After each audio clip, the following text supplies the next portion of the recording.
Stabili ma gravissimi i dipendenti rimasti feriti domenica nel terribile incidente alle acciaierie venete di Padova. Nel pomeriggio i lavoratori si sono riuniti in assemblea. L'intera categoria è pronta allo sciopero. Venerdì i metalmeccanici si fermeranno per 2 ore in tutto il Veneto. A Padova lo sciopero sarà di 4 ore con una manifestazione proprio davanti allo stabilimento di Riviera Francia. Sono preoccupati 400 dipendenti dell'azienda, colleghi di lavoro di Marian Bratu e Sergio Ittodita.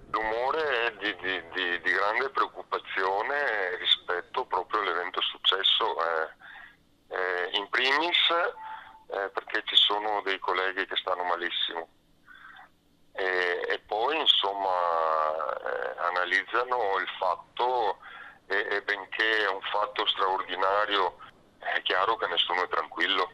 Intanto continuano le indagini con i primi probabili iscritti nel registro degli indagati. La Procura della Repubblica di Padova sta individuando esperti in grado di fornire una spiegazione all'incidente che domenica scorsa ha provocato i 4 feriti.